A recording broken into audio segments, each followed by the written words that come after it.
आज हम कक्षा 9 का दूसरा अध्याय ल्हासा की ओर पढ़ेंगे, जो राहुल सांकृत्यायन जी ने लिखा है। यह एक यात्रा वृत्तांत है। इसमें राहुल सांकृत्यायन जी ने अपनी प्रथम और द्वितीय तिब्बत यात्रा का वर्णन किया है। जो यात्रा उन्होंने 1929 और 1929-30 में नेपाल के रास्ते से की थी। ल्हासा तिब्बत की राजधानी है। जिस समय उन्होंने यह यात्रा की थी, उस समय भारतीयों को तिब्बत यात्रा की अनुमति नहीं थी। इसलिए राहुल जी ने यह यात्रा भिखमंगे के वेश में की थी। इस अध्याय में उन्होंने तिब्बत की राजधानी ल्हासा की ओर जाने वाले दुर्गम रास्तों का वर्णन किया है तथा उस समय के तिब्बती समाज का वर्णन किया है। अब हम पढ़ते हैं। वह नेपाल से तिब्बत जाने का मुख्य रास्ता था। फरी कलिंगपोंग का रास्ता जब नहीं खुला था। फरी कलिंगपोंग क्या है? वहाँ एक स्थान का नाम है, ठीक है। तिब्बत के समीपवर्ती कोई स्थान है, उसका नाम है ये। तो नेपाल ही नहीं, हिंदुस्तान की चीज़ें इसी रास्ते तिब्बत जाया करती थी। उस समय भारत का प्रत्येक यात्री तथा व्यापारिक वस्तुएं भी नेपाल से होकर तिब्बत पहुंचती थी।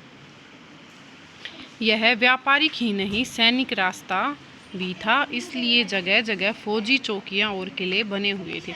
यह सिर्फ व्यापार करने का ही रास्ता नहीं था, अपितु सैनिक रास्ता भी था। यानी सेना भी इसी रास्ते से होकर जाती थी या सैन्य गतिविधियां भी इसी रास्ते से होती थी। इसलिए जगह जगह पर सेना के ठहरने के लिए यानी रुकने के लिए चौकियां और किले बनाए हुए थे, जिनमें कभी चीनी पलटन रहा करती थी। जिनमें पहले कभी चीनी लोग या चीनी सेना रहा करती थी।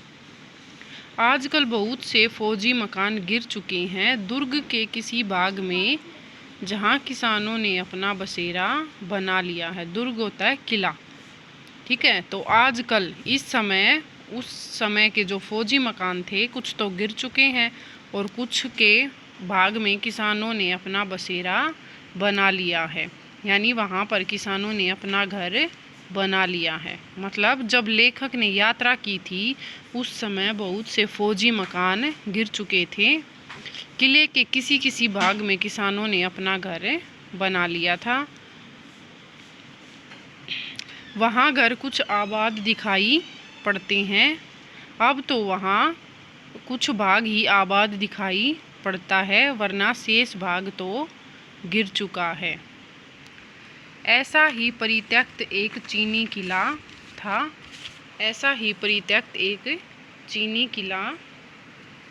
था। परित्यक्त मतलब छोड़ा गया।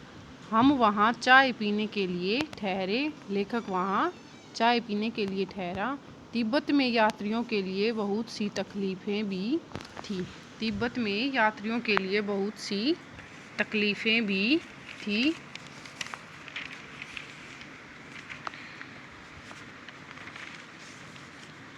और कुछ आराम की बातें भी।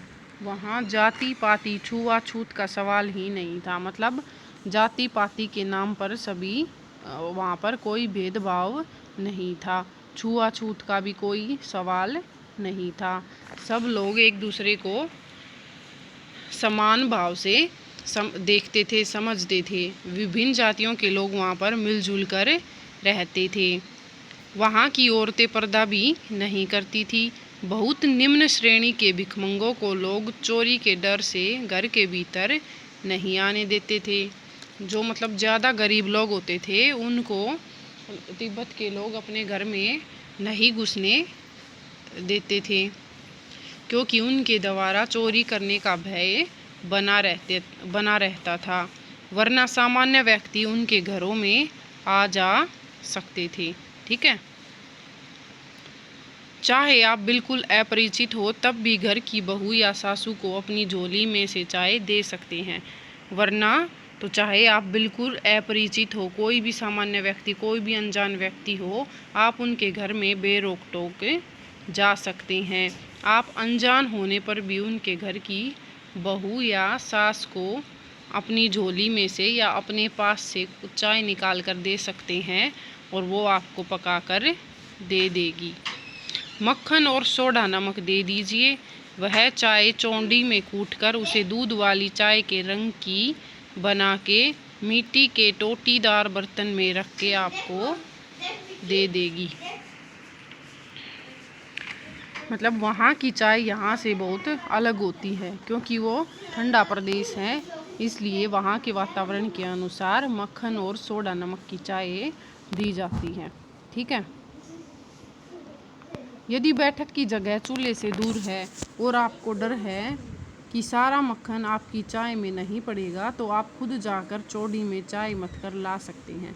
मतलब वहाँ पर इतने बेरोक टोक हम अंदर जा सकते हैं कि अगर आपको ये भरोसा नहीं है कि वो सारा मक्खन उस आपकी चाय में डालेगी या नहीं डालेगी, तो आप खुद जाकर चौड़ी यानी जो जहाँ भी वो पकाते हैं रसोई वगैरह, वहाँ जाकर आप चाय मथ कर ला सकते हैं।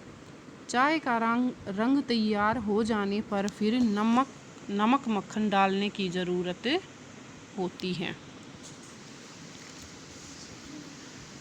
आगे देखते हैं। परित्यक्त चीनी किले में जब हम चलने लगे, उस चीनी किले में जब हम जाने लगे तो एक आदमी राहदारी मांगने आया। राहदारी क्या होती है? वहाँ उसके समीप कोई पुल था और उसको पार करने के लिए कोई चिट लेनी पड़ती थी। ठीक है। तो वो चिट उसे उसके दोस्त, जो उसका दोस्त बौद्ध भिक्षु मंगोल था, सुमति, उसके कारण मिल गई थी। उसको क्या बोलते हैं? राहदारी। हमने वह दोनों चिटें उसे दे दी। दोनों चिटें, एक तो लेखक की और एक उसका जो दोस्त था बौद्ध भिक्षु सुमति, उसकी। शायद उसी दिन हम थोंगला के पहले के आखिरी गांव में पहुंच गए थे। ठीक है। उस दिन वो थोंगला का जो आखिरी गांव था उससे पहले वाले गांव में पहुंच गए थे। यहाँ भी सुमति के जान पहचान के आदमी थे। तो सुमति एक मंगोल भिक्षु था, बौद्ध भिक्षु था, तो वहाँ उसके जान पहचान के आदमी थे और भिखमंगे रहते भी ठहरने के लिए अच्छी जगह मिली। मतलब भिखमंगे होते हुए भी लोगों के लिए तो वह भिखमंगा था, क्योंकि भिखमंगे के वेश में गया था, तो भिखमंगे रहते हुए भी उसे रहने के लिए अच्छी जगह मिल गई। और क्यों मिल गई? सुमति के कारण। 5 साल बाद हम इसी रास्ते लौटे थे। तो 5 साल बाद लेखक ने अपनी दूसरी यात्रा की इसी रास्ते से, और भिखमंगे नहीं, एक भद्र यादरी के वेश में। अब की बार वह भिखमंगे के वेश में नहीं, एक सज्जन पुरुष के वेश में घोड़ों पर सवार होकर आया था। किंतु उस वक्त किसी ने हमें रहने के लिए जगह नहीं दी। मतलब जब वह भिखमंगे के वेश में आया था तो उसे रहने के लिए अच्छी जगह मिल गई, लेकिन जब वो सज्जन व्यक्ति के वेश में आया तो उसको रहने के लिए जगह नहीं दी। और हम गांव के एक सबसे गरीब झोपड़े में ठहरे थे। ठीक है। तो उस समय पहले वाली यात्रा और दूसरी यात्रा के बीच के अंतर को दिखाया यहाँ कवि ने, लेखक ने, कि 5 साल में लोगों की मनोवृत्ति में कितना फ़र्क आ गया। बहुत कुछ लोगों की उस वक्त की मनोवृत्ति पर ही निर्भर है। ठीक है। खासकर शाम के वक्त छड़ पीकर बहुत कम होश हवास को दुरुस्त रखते हैं। मतलब वहाँ के लोग खासकर शाम के समय छड़ होता है एक नशीला पदार्थ रहकर वो होश में नहीं रहते, इसलिए शायद उनको रहने के लिए जगह न दी गई हो। अब हमें सबसे विकट डांडा थोंगला पार करना था। मतलब वहाँ तिब्बत का जो सबसे दुर्गम रास्ता है वो क्या था? डांडा थोंगला, सबसे ज़्यादा ऊंचाई पर।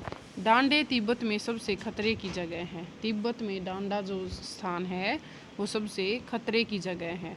16-17 हज़ार फीट की ऊंचाई होने के कारण उनके दोनों तरफ मीलों तक कोई गांव गिराव नहीं होते।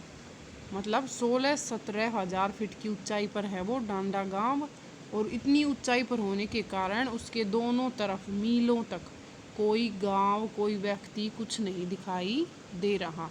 बिल्कुल निर्जन रास्ता था। नदियों के मोड़ और पहाड़ों के कोनों के कारण बहुत दूर तक आदमी को देखा नहीं जा सकता। नदियों के मोड़ के कारण और पहाड़ी के कोनों के कारण बहुत दूर तक आदमी को देखा नहीं जा सकता था। डाकुओं के लिए यही सबसे अच्छी जगह थी। डाकू लुटेरे जो थे, लोगों को लूटने वाले थे, उनके लिए यह सबसे अच्छी जगह थी, क्योंकि वहाँ उनको कोई देखने वाला, पकड़ने वाला नहीं है। तिब्बत में गांव में आकर खून हो जाए तब तो खूनी को सज़ा भी मिल सकती है। तिब्बत के गांव में आकर अगर कोई किसी व्यक्ति को मार दे तो सज़ा हो सकती है, क्योंकि वहाँ उनको कोई देख सकता है। लेकिन इन निर्जन स्थानों में मरे हुए आदमियों के लिए कोई परवाह नहीं करता। निर्जन मतलब सुनसान स्थानों में जहाँ कोई भी न रहता हो, ऐसे स्थानों में मरे हुए आदमियों के लिए कोई परवाह नहीं करता। ठीक है। खूनी इन क्षेत्रों में, मतलब निर्जन क्षेत्रों में खूनी के विरुद्ध कोई कार्रवाई नहीं की जा सकती। इसका प्रमुख कारण क्या था कि खूनी के विरुद्ध कोई यहाँ पर प्रमाण नहीं मिल सकता। ठीक है। सरकार खुफिया विभाग और पुलिस पर उतना खर्च नहीं करती और वहाँ गवाह भी तो नहीं मिल सकता। डकैत पहले आदमी को मार डालते हैं, उसके बाद देखते हैं कि कुछ पैसा है कि नहीं। हथियार का कानून न रहने के कारण यहाँ लाठी की तरह लोग पिस्तौल, बंदूक लिए फिरते हैं। अर्थात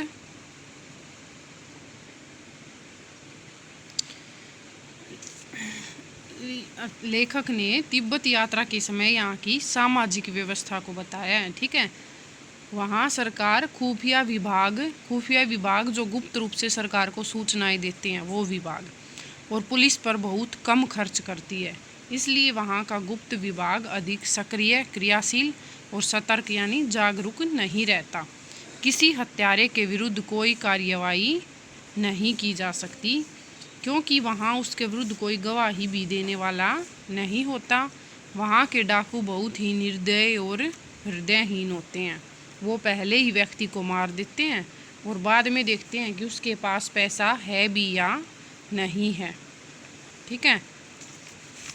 तिब्बत में हथियार रखने का कोई कानून नहीं था और हथियार का कानून न रहने के कारण ही लोग अपनी सुरक्षा के लिए यहाँ लाठी की तरह पिस्तौल, बंदूक लिए फिरते हैं। डाकू यदि जान से न मारे तो खुद उसे अपने प्राणों का खतरा है। मतलब डाकू पहले मारते हैं और फिर देखते हैं कि उसके पास ऐसा पैसा है या नहीं। तो शायद वो ऐसा किस लिए करते हैं, यदि वे उस व्यक्ति की हत्या नहीं करते हैं तो कहीं वह उन्हें मार न डाले और उसके विरुद्ध गवाही देकर पुलिस के हवाले न कर दे, इसलिए वो आदमी को पहले ही मार देते हैं। गांव में हमें मालूम हुआ कि पिछले ही साल थोंगला के पास खून हो गया। शायद खून की हम उतनी परवाह नहीं करते क्योंकि हम भिखमंगे थे। मतलब उन्होंने किसी से सुना कि थोंगला के पास किसी का खून हो गया, लेकिन उन्होंने इतनी खून की परवाह नहीं की क्योंकि वो भिखमंगे के वेश में था। ठीक है। और जहाँ कहीं वैसी सूरत देखते टोपी उतार, जीभ निकाल, कूची कूची एक पैसा कहते भीख मांगने लगते। मतलब लेखक को वहाँ कोई डाकू की तरह दिखाई देता, डाकू जैसी सूरत का दिखाई देता, तो वो अपनी टोपी उतार कर और जीभ निकाल कर कूची कूची मतलब दया करो एक पैसा दो, ऐसी एक्टिंग नाटक करने लग जाता कि लोग उसको समझे कि यह सच में ही भीख मंगा है। लेकिन पहाड़ की ऊंची चढ़ाई थी, पीठ पर सामान लाद कर कैसे चलते। मतलब इतनी ऊंची चोटी पर और पीठ पर सामान लाद कर नहीं चढ़ा जा सकता। और अगला पड़ाव मतलब उनके रुकने का अगला स्थान 16-17 मील से कम नहीं था, 16-17 मील दूर था। मैंने सुमति से कहा कि यहाँ से लंकोर तक के लिए 2 घोड़े कर लो, कि अगले पड़ाव तक पहुँचने के लिए 2 घोड़े कर लो, सामान भी रख लेंगे और चढ़े चले। दूसरे दिन हम घोड़ों पर सवार होकर ऊपर की ओर चले। डांडे से पहले एक जगह चाय पी और दोपहर के वक्त डांडे के ऊपर जा पहुँचे। हम समुद्र तल से 17-18 हज़ार फीट ऊंचे खड़े थे। हमारी दक्षिण मतलब दक्षिण तरफ, पूरब से पश्चिम यानी पश्चिम की ओर हिमालय के हजारों श्वेत शिखर, श्वेत मतलब सफ़ेद, और शिखर मतलब चोटी, हिमालय की हजारों सफ़ेद चोटियाँ दिख रही थी। बीटे की ओर दिखने वाले पहाड़ बिल्कुल नंगे थे मतलब न वहाँ पर बर्फ़ वाली चोटियाँ थी, न बर्फ़ की सफ़ेदी थी, न किसी तरह की हरियाली थी। उत्तर की तरफ बहुत कम बर्फ़ वाली चोटियाँ दिखाई पड़ती थी। सर्वोच्च मतलब सबसे ऊंचे स्थान पर डांडे के देवता का स्थान था। मतलब जो सबसे ऊंचा स्थान था डांडे का, वहाँ डांडे के देवता का स्थान था, जो पत्थरों के ढेर, जानवरों की सींगों और रंग बिरंगे कपड़े की झंडियों से सजाया गया था। अब हमें बराबर उतराई पर चलना था। उतराई मतलब नीचे की तरफ उतरना। चढ़ाई तो कुछ दूर थोड़ी मुश्किल थी। चढ़ना, पहाड़ों पर चढ़ना बहुत मुश्किल होता है, लेकिन उतरना थोड़ा आसान रहता है। लेकिन उतराई बिल्कुल नहीं। शायद 2-1 और सवार साथी हमारे साथ चल पड़े थे। 2-3 और साथी थे जो उनके साथ चल पड़े थे। मेरा घोड़ा कुछ धीमे चलने लगा। मैंने समझा कि चढ़ाई की थकावट के कारण ऐसा कर रहा है। ठीक है, जो लेखक था उसका घोड़ा कुछ धीमे धीमे चलने लगा, तो लेखक ने समझा कि चढ़ाई की थकावट के कारण वह ऐसा कर रहा है और उसे मारना नहीं चाहता था, और वह घोड़े को मारना नहीं चाहता था। धीरे धीरे वह बहुत पिछड़ गया, मतलब उन लोगों से वो पीछे रह गया धीरे धीरे। और मैं डॉन क्विक्सटो की तरह, डॉन क्विक्सटो था एक उपन्यासकार। ठीक है, डॉन क्विक्सटो एक उपन्यासकार था, स्पेनिश उपन्यासकार, और जो उसका उपन्यास था उसका नायक है ये। ठीक है, डॉन क्विक्सटो स्पेनिश उपन्यासकार का उपन्यास का नायक है, जो हमेशा घोड़े पर चलता था। तो मैं डॉन क्विक्सटो की तरह अपने घोड़े पर झूमता हुआ चला जा रहा था। जान नहीं पड़ता था कि घोड़ा आगे जा रहा है या पीछे, मतलब उसको पता ही नहीं चल रहा था कि घोड़ा आगे जा रहा है या पीछे जा रहा है। जब मैं जोर देने लगा तो वह और सुस्त पड़ जाता। उसने कोशिश की कि घोड़ा तेज चले, लेकिन वह और भी ढीला हो गया, सुस्त पड़ गया। एक जगह 2 रास्ते फूट रहे थे, एक जगह से 2 रास्ते निकल रहे थे। मैं बाएं का रास्ता ले मील 1.5 मील चला गया। उसने बाई ओर का रास्ता पकड़ लिया और उस पे मील 1.5 मील चला गया। आगे घर में पूछने से पता लगा, आगे किसी से जाकर उसने पूछा होगा कि लंकोर का रास्ता कौन सा है, तो फिर कौन सा निकला, लंकोर का रास्ता दाहिने वाला था। फिर लौट कर उसी को पकड़ा, फिर दोबारा वापस गया 1.5 मील और फिर उस रास्ते को पकड़ा। 4-5 बजे के करीब मैं गांव से मील भर पर था, तो सुमति इंतज़ार करते हुए मिले, तो उसको सुमति इंतज़ार करता हुआ वहाँ पर